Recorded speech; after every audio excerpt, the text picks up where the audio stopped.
President Abdullah Saeed, Secretary General Antonio Guterres, distinguished delegates, I am extremely delighted to join you at SDG Moment 2021, and I am grateful for inviting me to this special occasion. A research institute of the United Nations recently released a report that found that all disasters in the world are interconnected. For instance, the heat wave in the Arctic and cold wave in Texas, as well as the COVID-19 pandemic and Cyclone Amphan that hit Bangladesh, are closely connected with one another through the links of carbon emissions and environmental destruction. If the problems are interconnected, then so be the solutions. When humanity transcends national boundaries to work together, that in and of itself would be first step towards surmounting a crisis.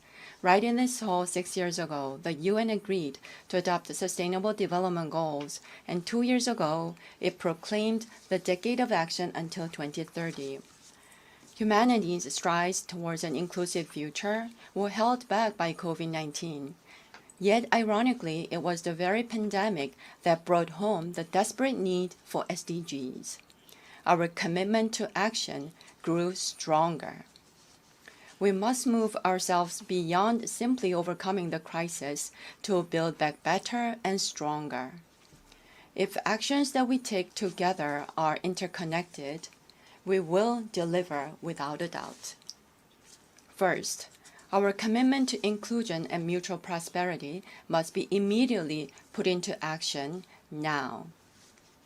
That action can begin with an equitable access and distribution of COVID-19 vaccines by the international community. At G7, the Republic of Korea made a $200 million pledge to COVAX AMC.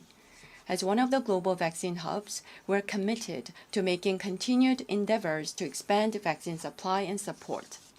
Taking a step further, we stand ready to actively contribute to strengthening international health cooperation at WHO, among others. Second, we must collaborate beyond our borders in responding to the climate crisis. Our planet is getting hotter faster than anticipated, with extreme weather events occurring one after another in every part of the world. Carbon neutrality is a goal that developed and developing countries alike must move towards in tandem. To this end, leading countries in climate action must partner with developing countries by sharing their experiences and transferring technologies. Korea plans to finalize its 2050 carbon neutrality scenario by the end of October and submit its updated NDC at COP26. Korea will scale up Green New Deal ODA and share its experience and technology as a nation that has grown from a developing to a developed one, thus actively supporting developing countries in their endeavors towards green recovery and carbon neutrality. Third, sustainable development demands that we fully harness the fourth industrial revolution technologies. Digital technologies and infrastructure, however, engender new divides and inequalities at the same time. Addressing the digital gap and inequalities thus presents another challenge of our time. These are the problems that we also encounter in energy transition process. Our digital and green transitions, therefore, must be inclusive and leave no one behind. 마지막으로 Lastly, we must respect our future generations and gather the wisdom for intergenerational coexistence. We must move beyond our differences in ideas and cultures across generations. All generations, as we strive to transcend the boundaries of nationality, race, and gender, to communicate and connect to one another, must recognize that after all, we're part of a global community. For poverty, inequality, climate change, and other crises that remain unresolved by older generations, the voices of future generations must be heard more attentively, as so doing would indeed be a duty asked of the older generations. Fearing change, the older generations have left many problems unsolved, yet the younger generation's sensitivity and capacity for empathy may find us the solutions. We must not forget, in particular, that the future belongs to our future generations. Joining us today are an exceptionally outstanding group of young men who are connecting with the youth across the world, BTS, in the capacity as a special presidential envoy for future generations and culture. Together with BTS, the first ever special envoy from the private sector, I hope today's gathering will serve as an opportunity to mobilize the future's generations' goodwill and action towards sustainable development. Guided by the conviction that no one is safe until everyone is safe, the Korean people will join the journey of inclusive international cooperation as your most reliable, steadfast companion, leaving no one behind. Thank you.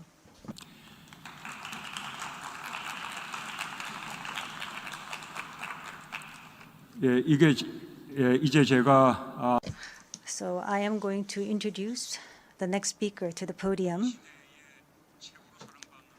Probably the artist that is most loved by people around the world.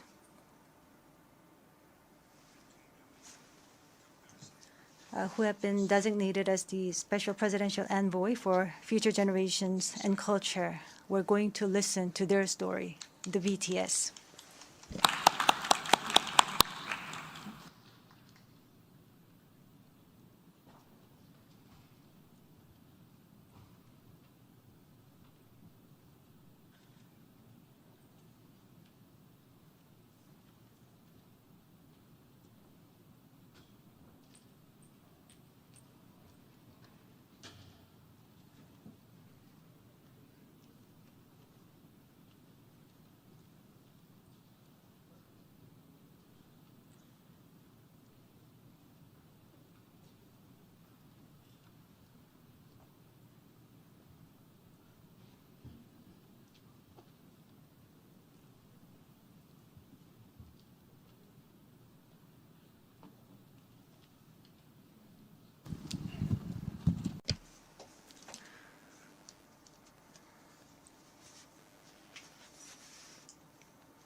Your Excellency Abdullah Shahid, President of the 76th United Nations General Assembly, Your Excellency Secretary General Antonio Guterres, Your Excellency President Moon Jae-in, and distinguished leaders from around the world.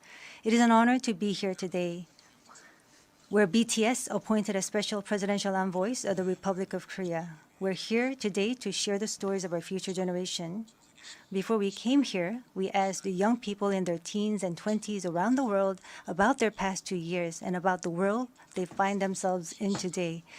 Jin will share some of the answers we received. Yes, should we take a look?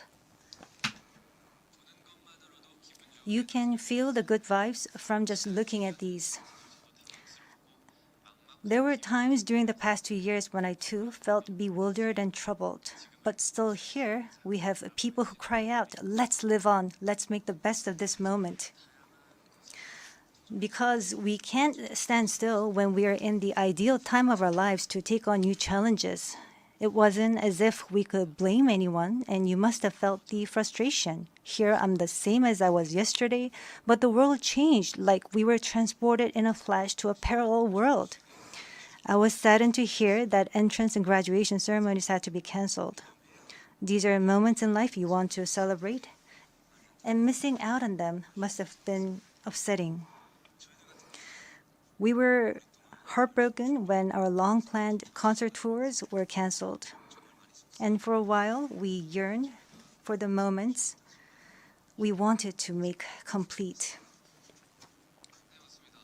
Yes, it was a time for us to mourn for the things that COVID took away from us. A time to discover how precious each and every moment we'd taken for granted were. Suga mentioned the precious things we'd taken for granted. And lots of people answered our question by sharing pictures of their precious moments. Many people showed how they share their moments with nature. I think during these 2 years, they found dear the time they experienced and care for nature. Yes, but Maybe because we feel an encroaching sense of dread that our time on this earth is limited. We just talked about the things we mourn, and I shudder to think about mourning for the earth. Everyone agrees that climate change is an important problem, but talking about what the best solution might be, that's not easy. It's a topic that's tough to make conclusions about. Yes, it is a tough discussion, but I learned while preparing for today that there are many young people who have an interest in environmental issues and choose it as their field of study. The future is unexplored territory, and that's where we, more than anyone, will spend our time. So these young people were searching for the answers to the question of how we must live that future. So I hope we don't just consider the future as grim darkness. We have people who are concerned for the world and searching for the answers. There are still many pages left in the story about us, and I thought we shouldn't talk like the ending's already been written. Of course, sometimes the world seems stuck in place even if you're ready to go. Sometimes it feels like you've lost your way. There was a time when we felt the same way. I've heard that people in their teens and 20s today are being referred to as COVID's lost generation.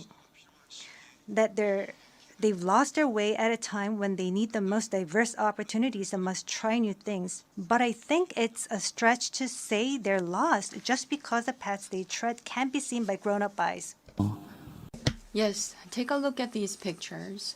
Here we have many who are trying hard to continue their friendships online in new ways, start learning new things, live healthier lives. I'm sorry, excuse me. 네, 새롭게 공부를 시작하고 더 Yes, these kids are trying to learn new things and trying to figure new things out. They don't look lost. They look like they are finding new courage and taking on new challenges. I think that's why instead of the lost generation, a more appropriate name would be the welcome generation. Because instead of fearing change, this generation says welcome and keeps forging ahead. That's right. If we believe in possibilities and hope, even when the unexpected happens, we will not lose our way, but discover new ones. There will be choices we make that may not be perfect, but that does not mean there will be nothing we can do. That's what I think. What is important are the choices we make when we're faced with change, right?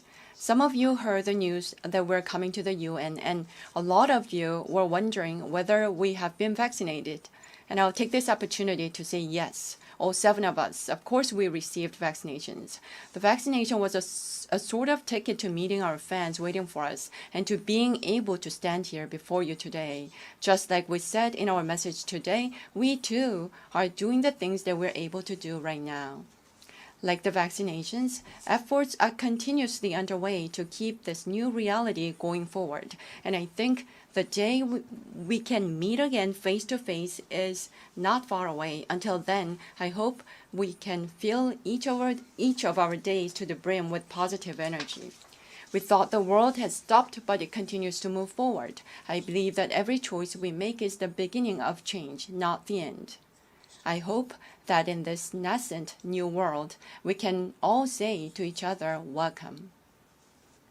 And now, as we look forward to this future, the permission to dance is our message of welcome that we want to share with everyone today.